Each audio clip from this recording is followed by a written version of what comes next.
ত্রিপুরা রাজ্যের স্বনামধন্য শিক্ষা প্রতিষ্ঠান বীর বিক্রম মেমোরিয়াল মহাবিদ্যালয়ের 50তম বছর পূর্তি তথা সুবর্ণ জয়ন্তী উপলক্ষে বিদ্যালয়ে এক মেগা রক্তদান শিবির ও ভলিবল প্রতিযোগিতার আয়োজন করা হয় 21শে আগস্ট।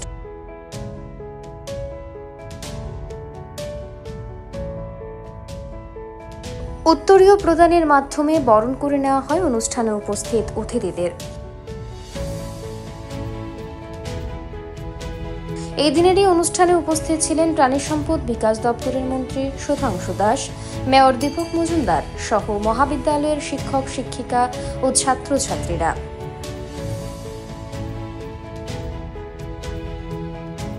পরবর্তীতে অনুষ্ঠানে উপস্থিত অতিথিরা দর্শকদের উদ্দেশ্যে বক্তব্য রাখেন।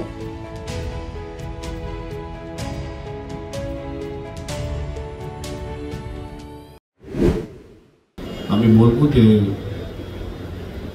এর মধ্যে যেটা গুরুত্বপূর্ণ বা বিশেষ প্রয়োজনীয় যেটা রক্তদান শিবিরে আয়োজন করেছেন কনভেনার বা উদ্যোক্তাদের আমি অনেক ধন্যবাদ জানাই। সময়ের প্রয়োজনে এবং সময়ের তাগিদে মানুষের জীবনকে বাঁচাতে তারা একটা মহতী অনুষ্ঠান আয়োজন করেছেন। এখানে আমার পূর্ববর্তী বক্তারা বলেছেন যে রক্তদান তাদের আলোচনা উঠে এসছে, রক্তদান মহৎদান। আজকে যারা রক্তদান করছেন আমি বলবো তাদের জীবনের শ্রেষ্ঠ কর্ম এবং শ্রেষ্ঠ মানব ধর্ম তারা পালন করছেন। আমি যারা রক্তদান শিবিরে অংশগ্রহণ করেছেন বা রক্ত দিয়েছেন বা দেবেন পরবর্তী সময় তাদেরকে ধন্যবাদ জানাই। পাশাপাশি যারা রক্ত গ্রহণে সাহায্য করছেন আমাদের ত্রিপুরা সরকারের স্বাস্থ্য বিভাগের ডক্টর এবং প্যারামেডিক্যাল স্টাফরা, তাদেরকেও আমি ধন্যবাদ জানাচ্ছি। আমরা জানি যে এই রাজ্যের সরকার অনুমোদিত 12টি ব্লাড ব্যাংক এবং 2টি বেসরকারি ব্লাড ব্যাংক আছে এবং তার যোগান এবং চাহিদার মধ্যে ভারসাম্য রক্ষা করে এই ধরনের স্বেচ্ছায় রক্তদান শিবির বা রক্তদান উৎসব।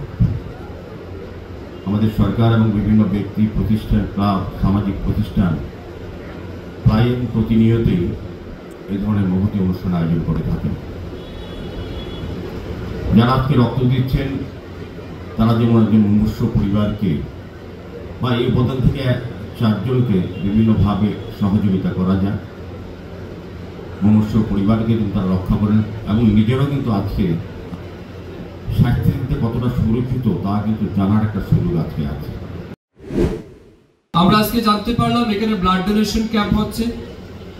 এটা ঠিক, এর আগে অনেকেই বলে গেছেন ব্লাড ডোনেশন সম্পর্কে।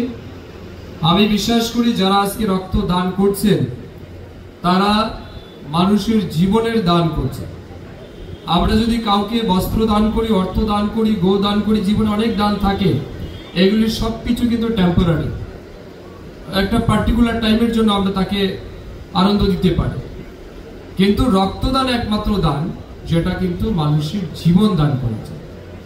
তো আমরা যখনই রক্তদানের কথা বলি আরেকজন ব্যক্তিকে স্মরণ না করলেই নয়, যিনি আমাদের ভারতবর্ষের মানুষকে রক্তের যে transmission from one body to another body, এটা যিনি ইনভেন্ট করেছিলেন, আবিষ্কার করেছিলেন, তিনি হচ্ছেন আমেরিকান বিশিষ্ট বিজ্ঞানী এবং doctor Karl Landsteiner. Karl Landsteiner 1901 সালে এই বিশ্বের বুকে প্রথম রক্তের গ্রুপের আবিষ্কার করেছিলেন, রক্তের গ্রুপ এ, বি এবং ও।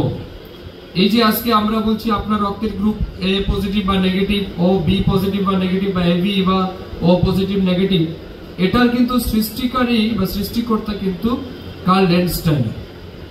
এর আগে কিন্তু মানুষ রক্তের গ্রুপ সম্পর্কে জানতো না, কোন রক্ত কার বডিতে দিতে হবে। অনেক সময় অনেক ফেলিও হয়েছে। তো তিনি সেটা ইনভেন্ট করার পরে 1901 সাল থেকে আমরা সফলভাবে এক দেহ থেকে আরেক দেহে কিন্তু রক্তের সফল ট্রান্সমিশন আমরা করতে পারছি। মানে ইভেন আর্টিফিশিয়াল ইন্টেলিজেন্স তো আজ এমন জায়গাতে পৌঁছে গেছে, এটা আমাদের জন্য যেমন অনেকটা অ্যাডভান্স বা অ্যাডভান্টেজ ধারণ করে, ঠিক তেমনি তার নেগেটিভিটিও অনেক বেশি। তা আর্টিফিশিয়াল ইন্টেলিজেন্স লাগিয়ে আমরা রোবট তৈরি করতে পারছি। ইভেন মেডিকেল সায়েন্স তো অনেক ডেভেলপ করেছে আর্টিফিশিয়াল ইন্টেলিজেন্সের মাধ্যমে, কিন্তু স্টিল আমাদের দেশ কিন্তু ব্লাডের প্রোডাকশন করতে পারে না, প্রডিউস করতে পারে, কোনো মেশিন আবিষ্কার করতে পারে। আমরা চন্দ্রয়ান 3 এর মাধ্যমে চাঁদে পৌঁছাতে পেরেছি। রিসেন্টলি আপনারা দেখেছেন শুভ্রাংশু শুক্লা মহাকাশ যাত্রী সফলভাবে ফিরে এসেছে মহাকাশ সফর শেষ করে। এই জায়গাতে আমাদের ভারতবর্ষের বিজ্ঞান বা ইসরো বা আমাদের নাসা বলুন, যাই বলুন, বিশ্বের তারা পৌঁছাতে পেরেছে, but still world is struggling how to produce blood. There is no machine to produce blood. তো এটা একটাই রাস্তা, এটা হচ্ছে মানবিকতার রাস্তা।